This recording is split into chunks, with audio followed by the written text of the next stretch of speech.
दोस्तों, गौतम बुद्ध की शिक्षा हर किसी के जीवन को नई दिशा दे सकती है। अगर आप भी इसे मानते हैं तो कमेंट्स में नमो बुद्धाय लिखना मत भूलिए। एक समय की बात है। नगर में एक व्यापारी रहता था। अपने परिवार के भरण पोषण के लिए वह नमक का व्यापार करता था। उसके परिवार में पत्नी और 2 पुत्र थे। व्यापारी के दोनों पुत्रों का स्वभाव बिल्कुल अलग था। जहां एक ओर बड़ा पुत्र बहुत ही संकोची और शर्मीले स्वभाव का था, उसे किसी से बात करने में भी शर्म आती थी। वहीं उसका छोटा पुत्र बहिर्मुखी स्वभाव वाला व्यक्ति था। वह किसी से भी अपनी बात कहने में कभी संकोच नहीं रखता था। लोग अक्सर बड़े पुत्र को भोला और बेवकूफ समझते थे।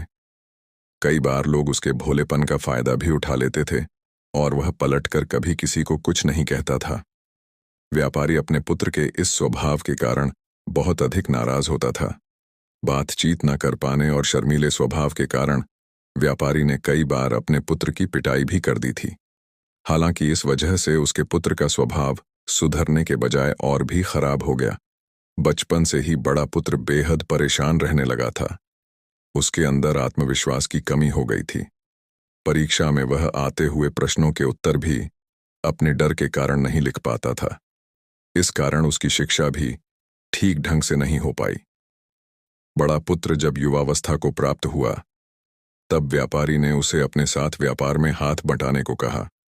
अपने पिता से डर के कारण वह व्यापार करने को तैयार हो गया, किंतु वह कई बार ऐसी गलतियां कर देता था जिससे व्यापारी बहुत अधिक नाराज हो जाता था। एक दिन व्यापारी किसी दूसरे काम के कारण शहर गया हुआ था। उस समय उसकी दुकान पर बड़ा पुत्र बैठा हुआ था। तभी कुछ लोग आए और उन्होंने बड़े पुत्र से कहा कि हमें तुम्हारे पिता ने भेजा है।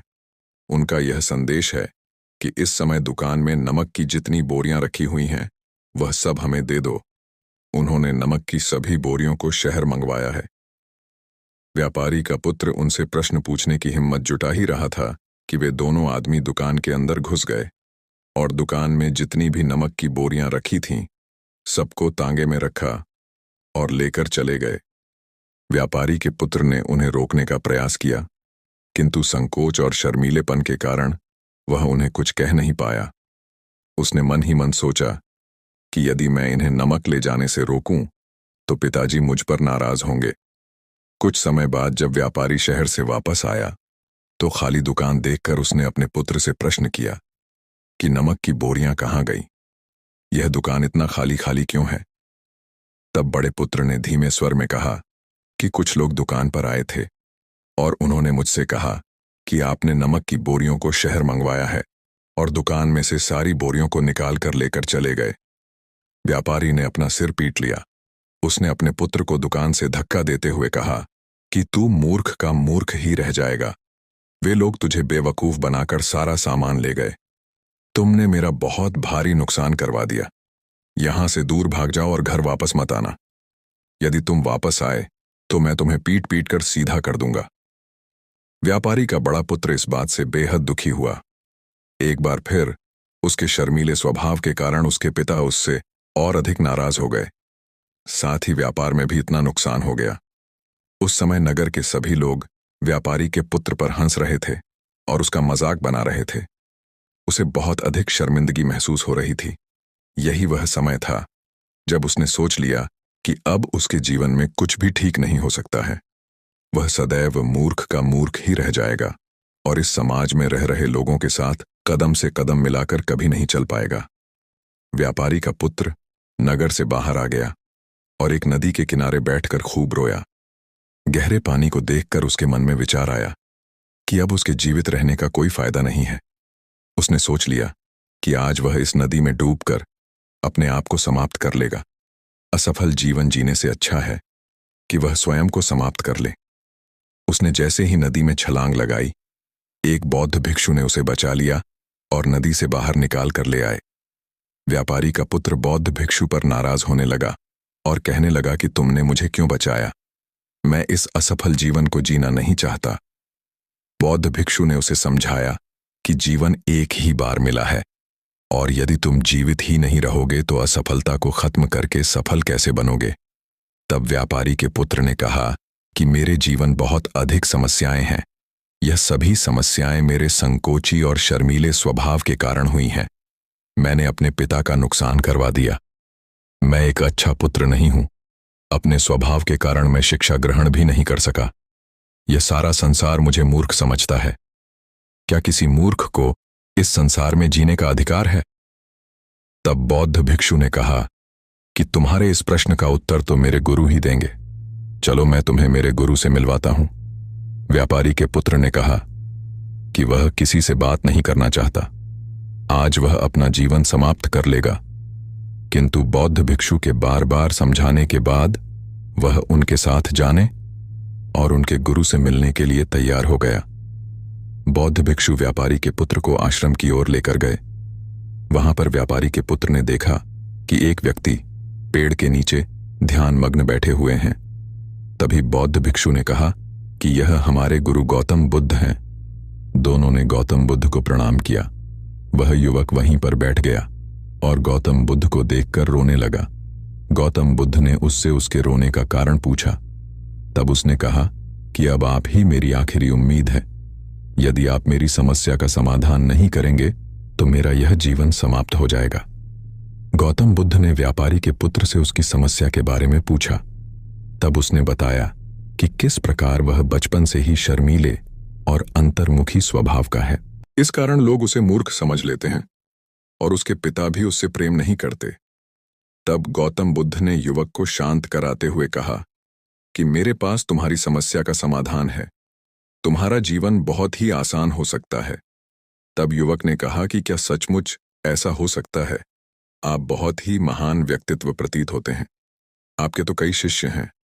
हे गुरुदेव, मैं भी आपका शिष्य बनना चाहता हूं। क्या आप मुझे अपने शिष्य के रूप में स्वीकार करेंगे? गौतम बुद्ध ने कहा कि हां, अवश्य। युवक ने कहा कि ठीक है गुरुदेव, अब मुझे वह उपाय बताइए जिससे कि मेरा जीवन बदल जाए। गौतम बुद्ध बोले, किंतु उससे पहले तुम्हें मेरे कुछ महत्वपूर्ण कार्य करने होंगे। यदि तुम मेरा यह कार्य करो तब मैं तुम्हें कुछ ऐसे उपाय बताऊंगा जिनके कारण तुम्हारे जीवन में सब कुछ ठीक हो जाएगा और तुम्हारे पिता भी तुमसे प्रसन्न रहेंगे। गौतम बुद्ध ने उस युवक को कहा कि आज से 3 दिन बाद मैं तुम्हें ऐसे उपाय बताऊंगा जिससे तुम्हारा जीवन बदल जाएगा, किंतु 3 दिनों तक तुम्हें मेरे सभी कार्य करने होंगे।